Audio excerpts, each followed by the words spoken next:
이번 주는 부활의 예수님을 생각하며 부활의 의미가 담긴 배경을 사용해 보았습니다. 한 주 동안 어떻게 지내셨나요?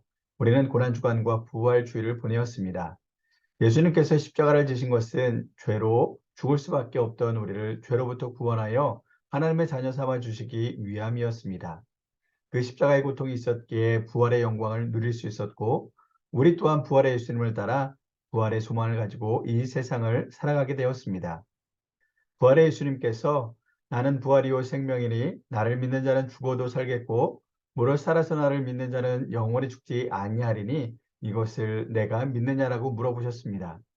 또한 선한 일을 행한 자는 생명의 부활로 악한 일을 행한 자는 심판의 부활로 나오리라 말씀하셨습니다. 우리 모두 부활의 예수님을 믿고 선한 일을 행함으로 생명의 부활로 하나님 앞에서는 저와 여러분들이 다 되시기를 축복하며 성막여행 3강을 시작하도록 하겠습니다. 먼저 성경에 나오는 성막과 성전들의 변천 과정에 대해서 살펴보겠습니다. 우선 시내산에서 어떻게 지으라고 보여주신 대로 지은 모세의 광야 성막이 있습니다. 그리고 다윗의 간구함에도 허락되지 않은 성전 건축이 아들 솔로몬에게 허락되어 솔로몬이 지은 솔로몬 성전이 있습니다. 이 또한 하나님께서 다윗에게 직접 그려 보여주시고 다윗은 아들 솔로몬에게 그 식약을 말해 주어 지어진 것이기에 결국 솔로몬 성전이 인간들에 의해 고안된 것이 아니라 하나님께서 지으라고 하신 대로 지어졌습니다. 이 성전은 성전 안에서 악이 성행하여져서 하나님의 허락하심으로 바벨론에 의해서 완전히 파괴되었습니다. 우리는 이는 힘으로 되지 아니하며 능으로 되지 아니하고 오직 나의 영으로 되느니라는 말씀을 잘 알고 있습니다. 그런데 이 말씀이 성전 건축과 관계되어 수룹바벨에게 주신 말씀이며 이 말씀과 더불어 성전을 지으라는 하나님의 지시하심을 받은 수룹바벨이 주전 BC 520년경에 중축하는데 이것이 수룹바벨 성전이었습니다. 그리고 놀랍게도 믿음과는 전혀 상관없는 사람이 성전을 재건하게 됩니다.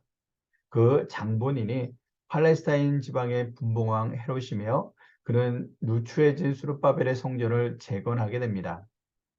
이 성전이 예수님께서 자주 드나드셨던 헤롯 성전이었습니다. 헤롯이 단지 유다를 통치하는 통치자로서 그의 야망과 권세를 나타내기 위해 재건한 것입니다. 이 성전에서 예수님께서 돈을 바꾸고 매매하는 자들을 책망하시며 내 집은 만민이 기도하는 집이라는 말씀을 하신 곳입니다. 이 성전은 주후 AD 70년경에 로마인에 의해서 완전히 파괴되었습니다. 이것을 정리해 보면 두 가지의 교훈을 얻을 수 있는데요. 첫째, 광야 성막, 솔로몬 성전, 수르바벨 성전들은 하나님께서 먼저 지시하시고 인도하셔서 지어지지만 헤롯 성전은 인간이 자신의 욕망을 채우기 위해 재건되어지는 차이가 있습니다. 성전을 증축하거나 아름답게 꾸며 건축하는 것은 분명히 좋은 일이지만 하나님께서는 헤롯의 성전을 결코 즐겨받지 아니하셨으리라고 생각됩니다. 크고 웅장한 교회가 지어지는 것이 하나님의 감동하심에 의한 오직 하나님의 영광을 위한 것일 수도 있고 자기 교회의 크기를 나타내기 위한 과시에 의한 것일 수도 있습니다. 한마디로 성전이 하나님께서 원하시는 대로 지어질 수도 있고 인간들이 원하는 대로 지어질 수도 있다는 것이죠. 둘째, 아무리 아름다웠던 성전일지라도 부패한 성전으로 변모하면 하나님이 허락하시면 파괴될 수가 있다는 것입니다. 솔로몬의 성전은 하나님의 영광이 머물렀던 성전이지만 그곳에 인간의 추악함이 나타나 악이 득실거릴 때에는 하나님께서 성전 건물 자체가 완전히 파괴되도록 허락하신다는 것을 보여주셨습니다. 성전 건물의 겉모양이 중요한 것이 아니라 성전 속에 있는 인간의 속마음이 어디로 향해 있는지가 더욱 중요함을 가르쳐 주고 있습니다. 그래서 하나님께서 사무엘에게 사람은 외모를 보거니와 나 여호와는 중심을 보느니라고 하셨던 것이죠. 마음을 다하고 뜻을 다하고 힘을 다하여 하나님을 사랑하는 우리 모두가 되길 축복합니다. 하나님께서는 저 높은 하늘에만 계시기를 원치 않으시고 인간과 함께 거하시기를 원하셨습니다. 그런 원하심 때문에 하나님께서는 항상 죄인을 먼저 찾아오셨습니다. 타락의 길을 간 아담에게도 내가 어디 있느냐라고 하시며 먼저 찾아오시고 동생 아벨에게 화를 낸 나머지 살인을 한 가인에게도 먼저 찾아오셨고 노아, 아브라함, 모세 등에게도 먼저 찾아오신 하나님께서는 하늘에 계시다가 필요하실 때에만 개인에게 나타나시는 그런 차원을 넘어서서 시내산에서 백성 가운데 거하시기 위해 구름 속에 영광으로 임하셨습니다.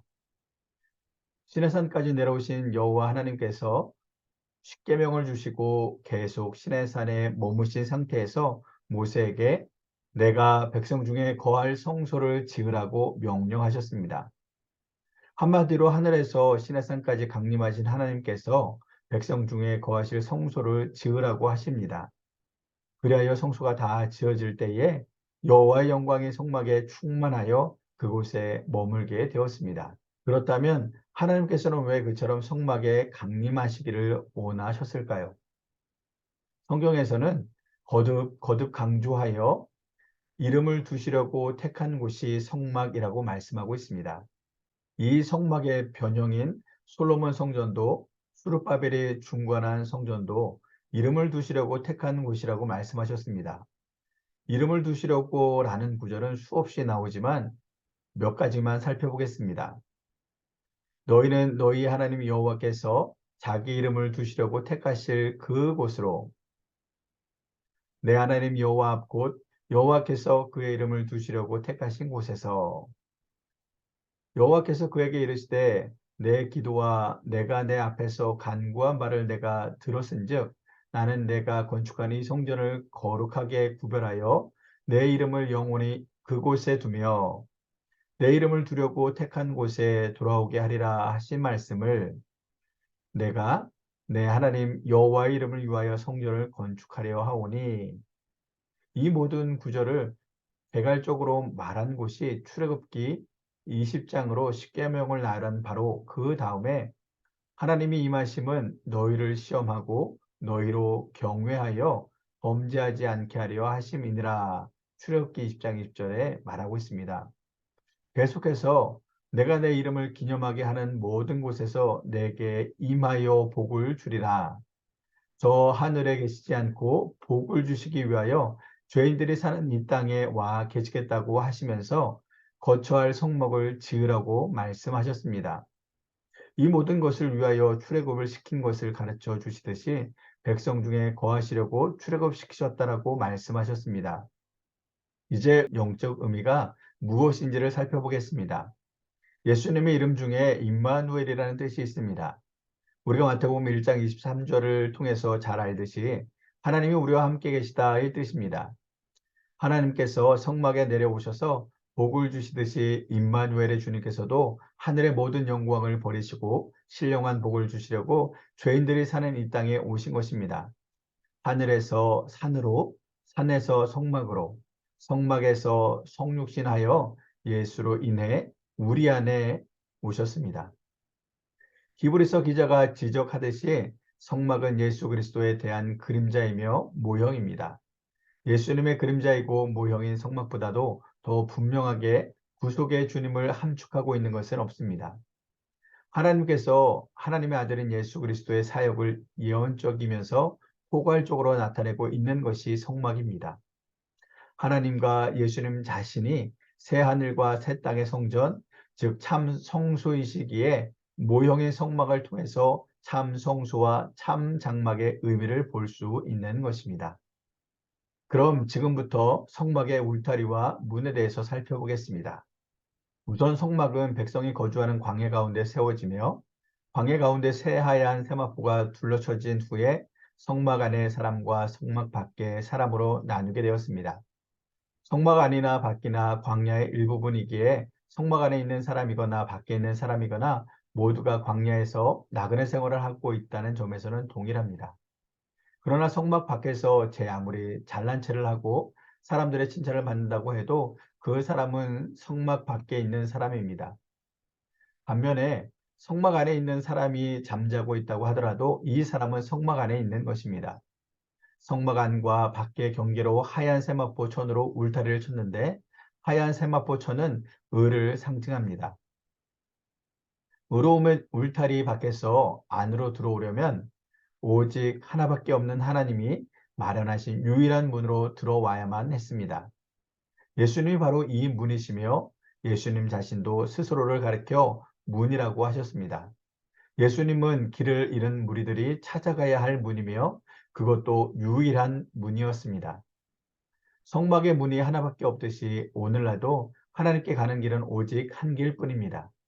주님께서 말씀하시기를 예수께서 이르시되 내가 곧 길이요 진리요 생명이니 나로 말미암지 않고는 아버지께로 올 자가 없느니라고 말씀하셨습니다. 여기서 주의할 것은 I am the way라고 말하는 내가 길이요에 붙은 더라는 정관사입니다.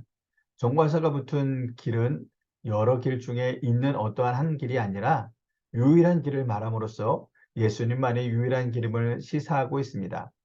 따라서 요한복음 14장 6절을 직역하면 내가 곧 유일한 길이요 유일한 진리요 유일한 생명이니 나로 말미암지 않고는 아버지께로 올 자가 없느니라가 됩니다. 오직 우리를 구원하는 분은 바로 예수 그리스도 한 분밖에 없습니다. 여기서 한 가지 더 생각해 볼 것은 성막의 문과 성막을 둘러친 세마포는 예수님이 마련한 문과 율법과의 관계를 의미한다는 것입니다. 성막 밖에 북쪽에 있는 갑이라는 사람이 성막 안으로 가기 위해 남쪽으로 똑바로 내려가면 새하얀 세마포가 가로막습니다.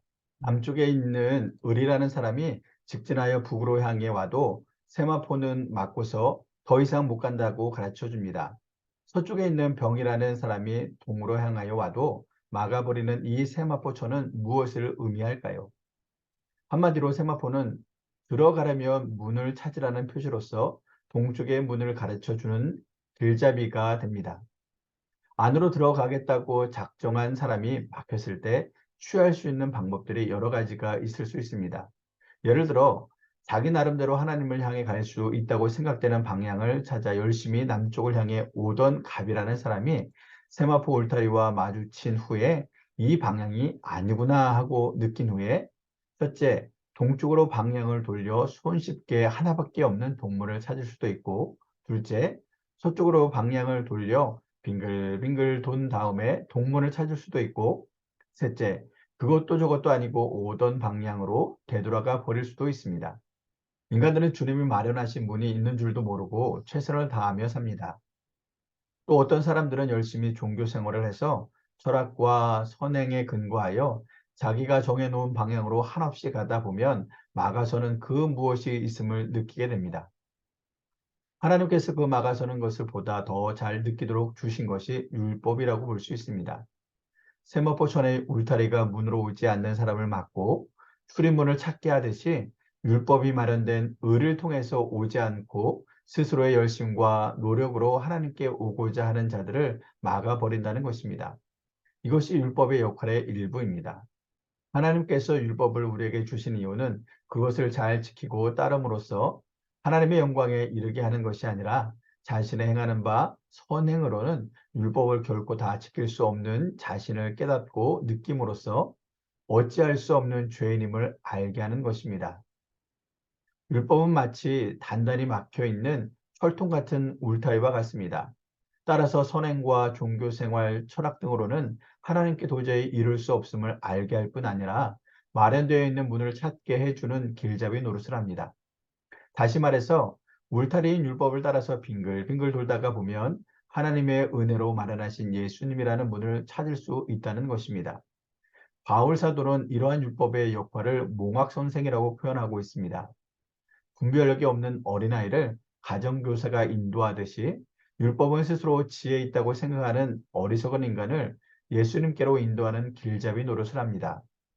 성막에 출입하는 문을 하나만 설계하신 하나님께서는 하나님께로 나오는 길도 오직 하나만을 마련하셨습니다. 그래서 성경은 예수 이외에 다른 이로서는 구원을 받을 수 없나니 천하 사람 중에 구원을 받을 만한 다른 이름을 우리에게 주신 일이 없음이라고 선언하셨습니다. 울타리와 문을 통해서 사도행전 4장 12절이 조금 더 선명하게 느껴지듯이 성막의 이해가 신약의 많은 개념들을 보다 더 잘 알 수 있도록 해줍니다. 예를 들어 양의 문의 개념, 유일한 길의 개념, 몽학 선생으로서의 율법의 역할, 믿음과 율법과의 관계 등을 말할 수 있습니다.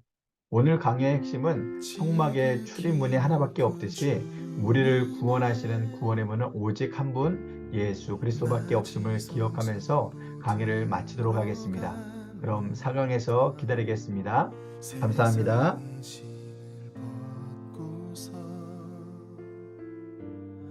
주보좌 앞에 엎드리리 내 주를 향한 사랑과